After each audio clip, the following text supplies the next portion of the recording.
दोस्तों आप सभी को राधे राधे। आज हम 14 मार्च की करंट अफेयर देखेंगे, साथ में स्ट्रेटेजी के महत्वपूर्ण प्रश्न देखेंगे जो कि आपको आगामी एग्जाम में देखने को मिल जाएंगे। तो स्टार्ट करते हैं। हाल ही में कौन सा राज्य चौथी महिला नीति पेश करेगा? इसका राइट आंसर है महाराष्ट्र। महाराष्ट्र चौथी महिला नीति पेश करेगा। बात करते हैं महाराष्ट्र की। महाराष्ट्र के सीएम एकनाथ शिंदे हैं और लावड़ी और तमाशा यहाँ के लोक नृत्य हैं। बात करते हैं उत्तर प्रदेश की। उत्तर प्रदेश के सीएम योगी आदित्यनाथ हैं और दुधवा नेशनल पार्क लखीमपुर खीरी उत्तर प्रदेश में ही स्थित है। दोस्तों बात करते हैं असम की। असम के सीएम हिमंत बिस्वा शर्मा हैं और काजीरंगा नेशनल पार्क असम में ही स्थित है और असम में ही कामाख्या माता मंदिर पर अम्बुबाची का मेला लगता है। दोस्तों इसके बाद लंदन टॉप में देखेंगे। कुचिपुड़ी नृत्य आंध्र प्रदेश का है और आंध्र प्रदेश भाषाई आधार पर बनने वाला पहला राज्य है।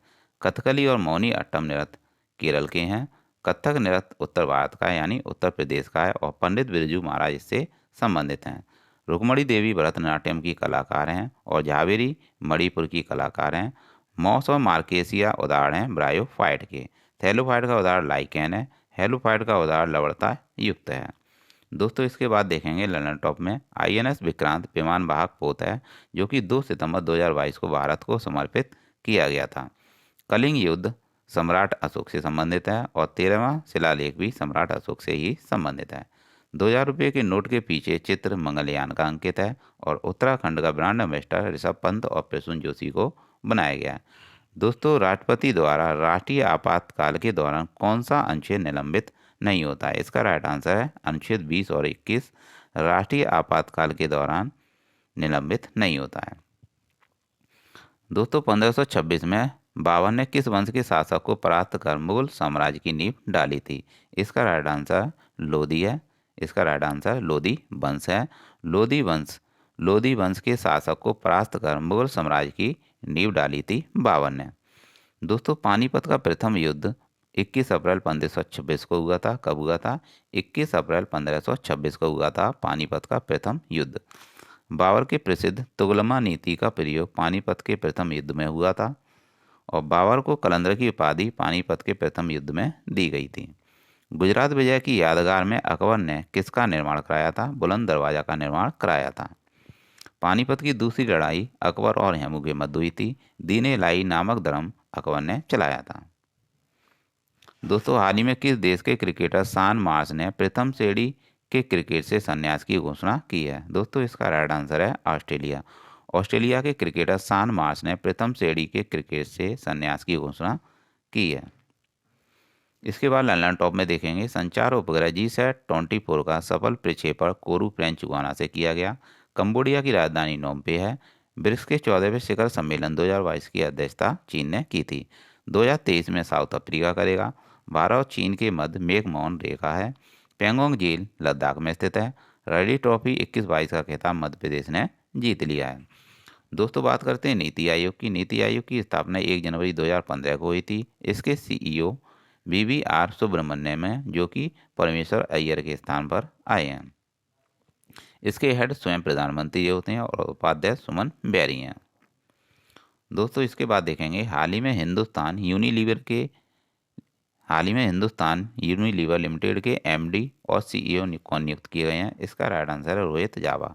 रोहित जावा हिंदुस्तान यूनिलीवर के MD और CEO नियुक्त किए गए हैं। दोस्तों पूना पैक्ट समझौता अंबेडकर और महात्मा गांधी के मध्य सन 1932 में हुआ था। सूरत विभाजन 1907 का है और रेगुलेटिंग एक्ट पारित हुआ था सन 1773 में।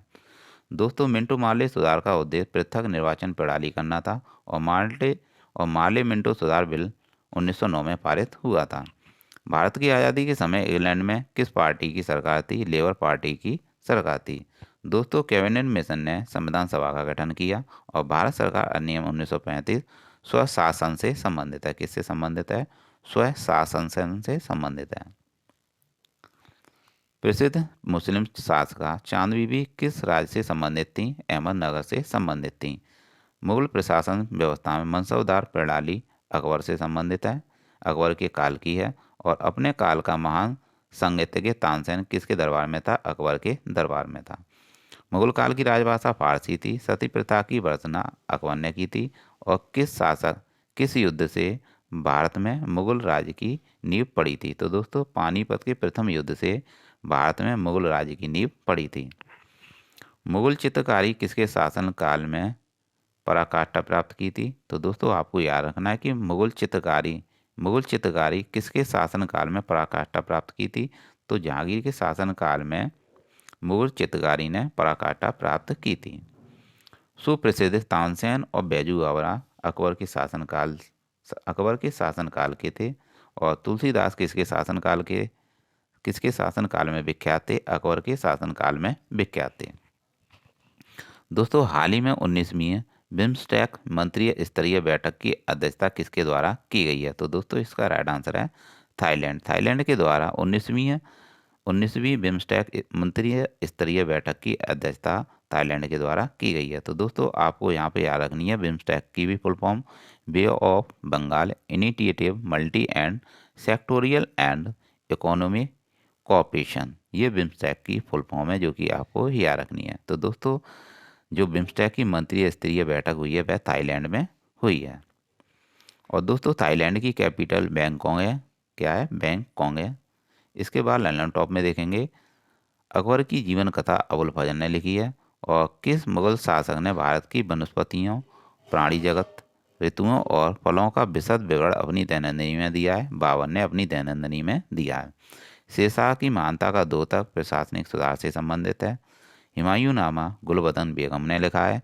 अकबर के शासन में महाभारत का फारसी में अनुवाद किस नाम से जाना जाता है? रज्मनामा के नाम से जाना जाता है। तो दोस्तों महाभारत को फारसी भाषा में रज्मनामा कहते हैं। किस मुगल सम्राट ने सैयद भाइयों को गिराया था? मोहम्मद शाह ने गिराया था। अंतिम मुगल सम्राट बहादुर शाह द्वितीय था। अकबर के काल में भू राजस्व सुधार के लिए कौन उत्तरदायी था? टोडरमल उत्तरदायी था। दोस्तों हाल ही में भारतीय वायुसेना ने कितने डॉर्नियर 288 विमान खरीदने के लिए HAL के साथ अनुबंध किया है? तो 6 डॉर्नियर विमान खरीदे जाएंगे। इसके बाद दोस्तों देखेंगे अकबर द्वारा बनवाए गए पूजा गृह का क्या नाम था? इबादत खाना था। क्या नाम था?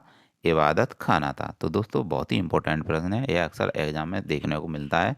तो दोस्तों आपको याद रखना है कि अकबर द्वारा बनाया गया पूजा गृह या उपासना गृह क्या कहलाया था? इबादत खाना था। क्या था? इबादत खाना था। दोस्तों किस युद्ध में बाबर ने जिहाद का नारा दिया?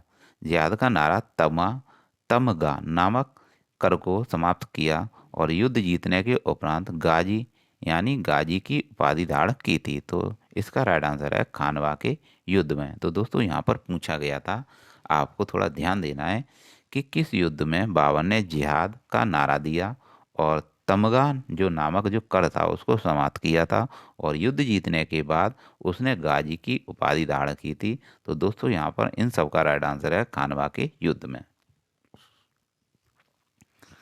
हाल ही में कहाँ भिखारी मुक्त शहर पहल प्रारंभ की गई है? तो दोस्तों इसका राइट आंसर है महाराष्ट्र में भिखारी मुक्त शहर पहल प्रारंभ की गई है। कहाँ पर? नागपुर, महाराष्ट्र में। दोस्तों पानीपत की पहली लड़ाई में बाबर से कौन पराजित हुआ था? इब्राहिम लोदी पराजित हुआ था। शेरशाह सूरी का मकबरा सासाराम में है। अकबर का राज्याभिषेक कलानौर में हुआ था। कहाँ हुआ था? कालानौर में हुआ था। गुरु अर्जुन देव समकालीन थे आगरा के। दोस्तों गुरु अर्जुन देव समकालीन थे आगरा के। और किस राजपूत वंश ने अकबर के सामने समर्पण नहीं किया था? सिसोदिया वंश ने अकबर के सामने समर्पण नहीं किया था। किस मुगल शासक को आलमगीर कहा जाता है? औरंगजेब को आलमगीर कहा जाता है। जरी कलम की उपाधि मोहम्मद हुसैन को दी गई और बाबर ने पहली वीर पश्चिम से कहाँ होकर भारत में प्रवेश लिया था? पंजाब। हल्दी घाटी का युद्ध 1576 ईस्वी में हुआ था। दोस्तों फैजी किसके दरबार में था? अकबर के दरबार में था। किसके समय में मलिक मोहम्मद जायसी ने पद्मावत की रचना की थी? शेरशाह सूरी के समय में मलिक मोहम्मद जायसी ने पद्मावत की रचना की थी। किसने चौसा की लड़ाई में हुमायूं को पराजित किया था? शेरशाह ने चौसा की लड़ाई में हुमायूं को पराजित किया था। हुमायूं का मकबरा दिल्ली में है। किस मुगल ने 2 बार शासन किया था? हुमायूं ने 2 बार शासन किया था। भारत में बीबी का मकबरा औरंगाबाद में है। शेख सलीम चिश्ती के मकबरे को किसने संगमरमर का करवाया था? जहांगीर ने संगमरमर का करवाया था शेख सलीम चिश्ती के मकबरे को। उपवनों का राजकुमार बाबर को कहते हैं, किसे कहते हैं? बाबर को उपवनों का राजकुमार कहते हैं। किस युद्ध को जीतने के बाद शेरशाह ने दिल्ली में अफगान सत्ता की स्थापना की थी? बिलग्राम युद्ध को जीतने के बाद शेरशाह ने दिल्ली में अफगान सत्ता की स्थापना की थी। दोस्तों, हाल ही में जारी सिटी इंडेक्स 2023 में सबसे अधिक महिला अरबपतियों की सूची में कौन शीर्ष पर है? तो दोस्तों, इसका राइट आंसर है अमेरिका। अमेरिका सिटी इंडेक्स 2023 में सबसे अधिक महिला अरबपतियों की सूची में शीर्ष पर है। तो दोस्तों, आपको यहाँ पर बस इतना ही याद रखना है कि सिटी इंडेक्स 2023 के अनुसार अमेरिका महल अमेरिका सबसे अधिक महिला अरबपतियों की सूची में शीर्ष पर है। दोस्तों, नोट में देखेंगे अमेरिका में कुल छियानवे अरबपति महिलाएं हैं तथा चीन में कुल 46 अरबपति महिलाएं हैं तथा चीन दूसरे स्थान पर रहा है। तो इसमें दूसरा स्थान किसका है? चीन का है। और भारत में कुल 9 अरबपति महिलाएं हैं और भारत का इसमें 5वां स्थान है। तो दोस्तों, आपको भारत का स्थान रखना है, जो कि बहुत ही इम्पोर्टेंट है। भारत का इसमें 5वां स्थान है, चीन का दूसरा है और पहला अमेरिका का है। अकबर के समकालीन रानी दुर्गावती थी। मोती मस्जिद कहाँ स्थित है? आगरा में स्थित है। किस मुगल शासक ने किस मुगल शासक ने जजिया जजिया नमक का दोबारा लगाया था? जो जजिया नमक का दोबारा लगाया था, औरंगजेब ने जजिया नमक का दोबारा लगाया था। अलमगुजार नामक अधिकारी का कार्य भूमि राजस्व का मूल्यांकन और संग्रह करना था। और शिवाजी ने मुगल को किस संधि द्वारा किलों को स्थानांतरित किया था? पुरंदर की संधि से। खालसा पंथ की नींव 13 अप्रैल 1699 में डाली गई थी। तो कब पड़ी थी खालसा पंथ की नींव? कब पड़ी थी? 13 अप्रैल 1699 में। किसके शासन में मुगल साम्राज्य तमिल राज क्षेत्र तक फैला था? तो दोस्तों, आपको यहाँ पर याद रखना है कि किसके शासन काल में मुगल साम्राज्य तमिल राज क्षेत्र तक फैला था? औरंगजेब के शासन काल में। मुगल सत्ता की पुनर्स्थापना कब की गई थी? 1555 से 1556 के मध्य हुई थी। तो दोस्तों, आपको याद रखना है कि मुगल सत्ता की पुनर्स्थापना 1555 से 1556 के मध्य हुई थी। और मुगल प्रशासन में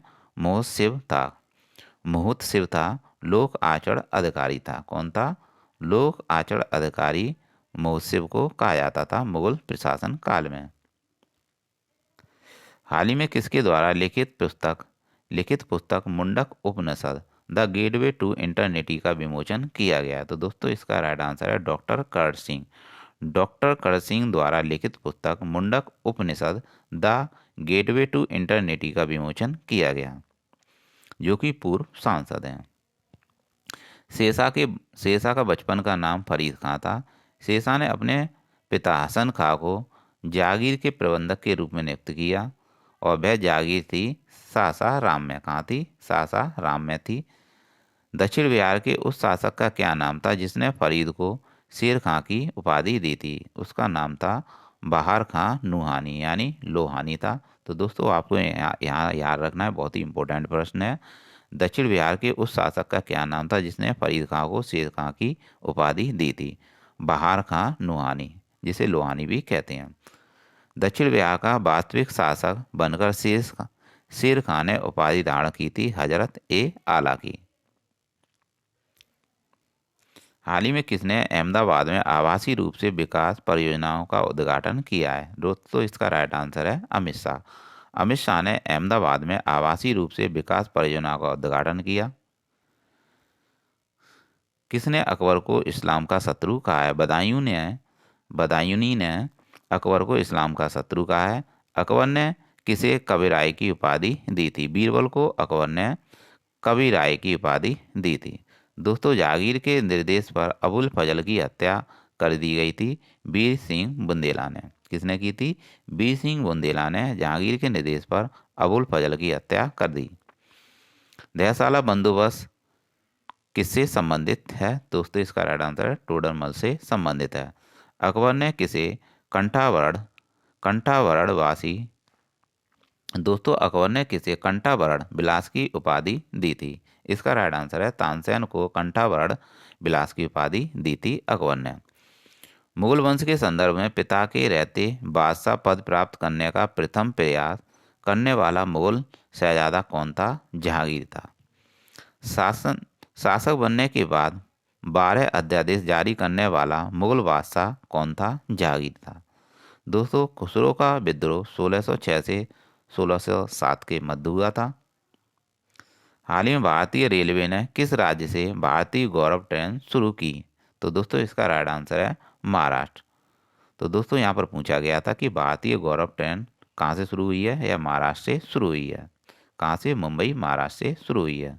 बहुत ही इंपॉर्टेंट प्रश्न है क्योंकि यह प्रश्न आपको आगामी एग्जाम में देखने को जरूर मिलेगा दोस्तों। तो भारतीय रेलवे ने किस राज्य से भारतीय गौरव ट्रेन शुरू की है? महाराष्ट्र से शुरू की है।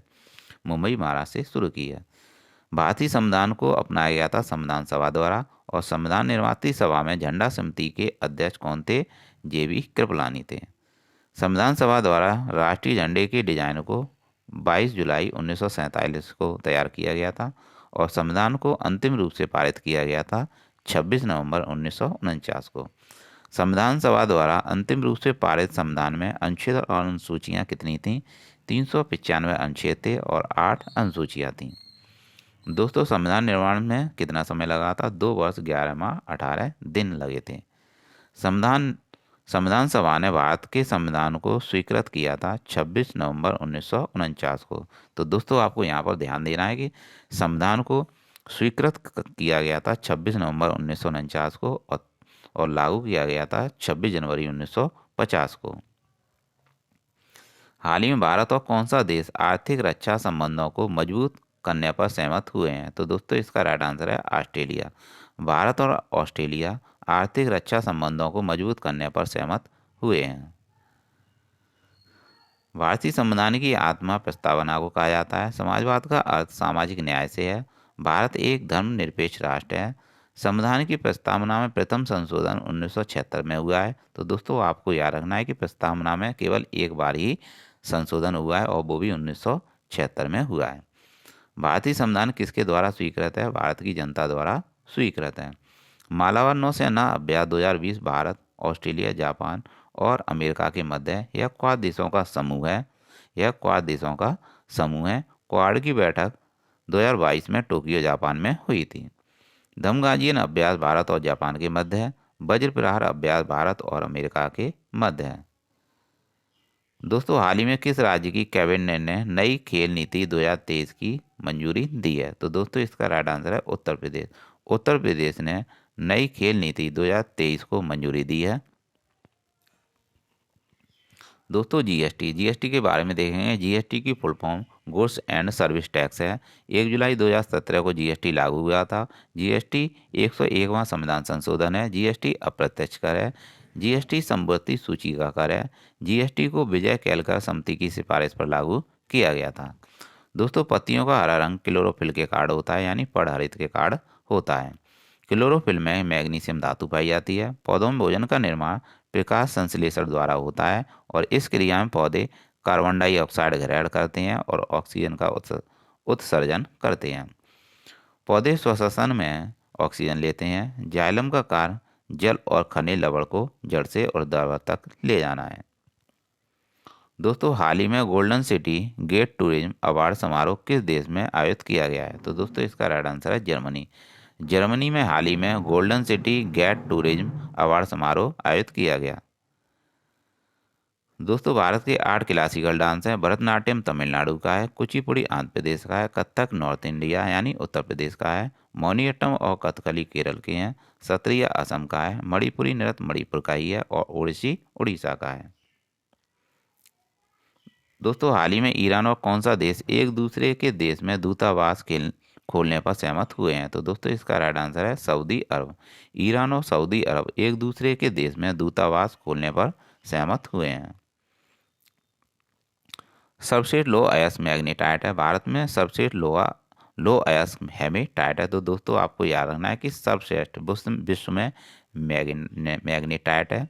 सर्वश्रेष्ठ लो अयस्क विश्व में मैग्नेटाइट है, जबकि भारत में सबसे लो अयस्क हेमेटाइट है। सिंहभूमि लो एस को कहते हैं। मयूरभंज उड़ीसा में जो कि लो एस के लिए प्रसिद्ध है। बैलीडिला छत्तीसगढ़ में लो एस के लिए प्रसिद्ध है। रानीगंज पश्चिम बंगाल में कोयला के लिए प्रसिद्ध है। मोनोजाइट केरल में है जो कि थोरियम के लिए प्रसिद्ध है। राष्ट्रपति द्रौपदी मुर्मू का जन्म मयूरभंज में हुआ था। दोस्तों हाल ही में किसे देश का पहला इलेक्ट्रिक तीर्थ यात्रा गलियारा मिलेगा? तो दोस्तों इसका राइट आंसर है उत्तराखंड।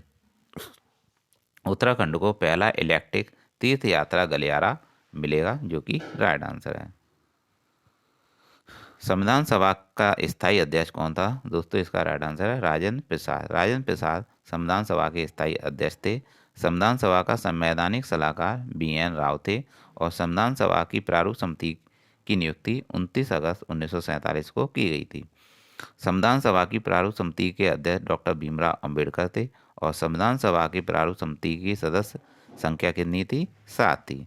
दोस्तों संविधान की प्रारूप समिति की समक्ष प्रस्तावना का प्रस्ताव नेहरू जी ने रखा था और संविधान सभा में सभी निर्णय किस आधार पर लिए गए थे? एकता और अखंडता के आधार पर लिए गए थे। दोस्तों संविधान सभा में उद्देश्य प्रस्ताव प्रस्तुत किए थे जवाहरलाल नेहरू ने और संविधान सभा की संघीय शक्ति समिति के अध्यक्ष कौन थे? नेहरू जी ही थे। तो दोस्तों आपको याद रखना है कि संविधान सभा में उद्देश्य प्रस्ताव किसने किए थे? नेहरू जी ने ही किए थे और नेहरू जी संविधान सभा के संघीय शक्ति समिति के अध्यक्ष थे। नवीनतम marathon company rural electrification limited है और भारत में माराथन कंपनी कितनी है? 12 हैं। लो इस्पात संयंत्र टिस्को की स्थापना 1907 में हुई थी और इसका हेडक्वार्टर साक्षी में है। बोकारो लो इस्पात संयंत्र झारखंड में है। राउरकेला उड़ीसा में है। भिलाई छत्तीसगढ़ में है और दुर्गापुरा पश्चिम बंगाल में है। पहली शास्त्रीय भाषा तमिल है जो कि 2004 की है। संविधान में भाषा 8वीं अनुसूची में है और दल बदल से कौन सी अनुसूची है? 10वीं अनुसूची है दल बदल से। और 11वीं अनुसूची पंचायती राज से संबंधित है। 21वां संविधान संशोधन सिंधी भाषा को जोड़ा गया था। इसके तहत 21वें संविधान संशोधन के तहत सिंधी भाषा को जोड़ा गया था और 71वें संविधान संशोधन के तहत नेपाली मणिपुर कोंकणी भाषा को जोड़ा गया था। आप इसे नमक के नाम से भी याद रख सकते हो। 92वें संविधान संशोधन के तहत बोडो, डोगरी, संताली, मैथिली इन 4 भाषाओं को जोड़ा गया था। तो दोस्तों ये थी 14 मार्च की करंट अफेयर्स जो कि आपके एग्जाम के लिए बहुत ही महत्वपूर्ण होगी और साथ में स्ट्रेटेजी के बेहतरीन प्रश्न जो कि आपको आगामी एग्जाम में देखने को मिल जाएंगे। तो दोस्तों नेक्स्ट क्लास में मिलते हैं। राधे राधे।